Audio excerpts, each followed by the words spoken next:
browsing the YA section and feeling surprised when I saw books written by men. They were few and far between, and they seemed to be about sports or the inner city, and these topics didn't appeal to me. The first YA book I can remember reading that featured a male protagonist was Then Again, Maybe I Won't by Judy Blume.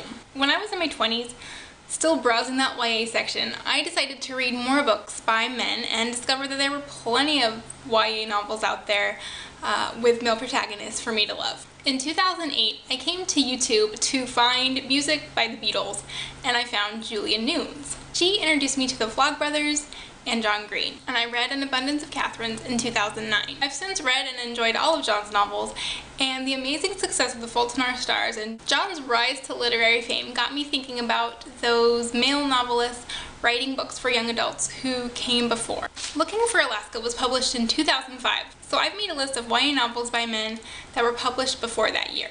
I've read all but 10 of the books on the list, many as an adolescent and many during my male YA renaissance several years ago. I make no claim that these books are on par with the literature of Mr. Green. With no further disclaimers, let's begin. J.D. Salinger's Catcher in the Rye, 1951. John Knowles' A Separate Peace and Peace Breaks Out, from 1959 and 1981. Paul Zindel, The Pig Man, 1968. I Never Loved Your Mind, 1970. Pardon Me, You're Stepping on My Eyeball, 1976. I love Paul Zindel. Eric Siegel's Love Story from 1970. Richard Peck's Don't Look and It Won't Hurt from 1973, and Remembering the Good Times from 1985. Robert Cormer's The Chocolate War, 1974. Harry Mazer's The Island Keeper from 1981, and I Love You Stupid from 1990. Jerry Spinelli's Who Put That Hair in My Toothbrush from 1984. My teacher gave me this book when I was in 6th grade. I have an older brother too. There's a Girl in My Hammerlock from 1991, and Stargirl from 2000.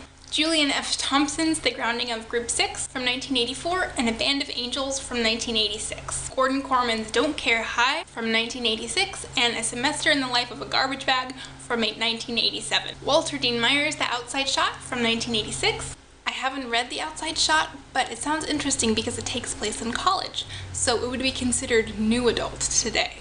And Monster from 1999. Brock Cole, The Goats, 1989. Chris Critcher, Staying Fat for Sarah Burns, 1993, and Whale Talk, 2001. Chris Critcher is amazing, and his books end up being kind of scary, which is not something that I usually like, but these are great. Ron Curci, Mariposa Blues, 1993, and Stoner and Spaz, 2002. Gary Soto, Jessie, 1996. I haven't read Jessie, but this is another one that takes place in college. And Buried Onions, 1997.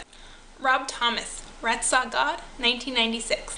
If you think Rats Saw God sounds like a Veronica Mars episode, you're right, it is. And this is that Rob Thomas. Stephen Chbosky, The Perks of Being a Wallflower, 1999. Nick Earls, 48 Shades of Brown, 1999. 48 Shades of Brown takes place in Australia, and I remember really loving it. Marcus Zuzak, I Am the Messenger, 1999. Peter Moore, Blindsided, 2002.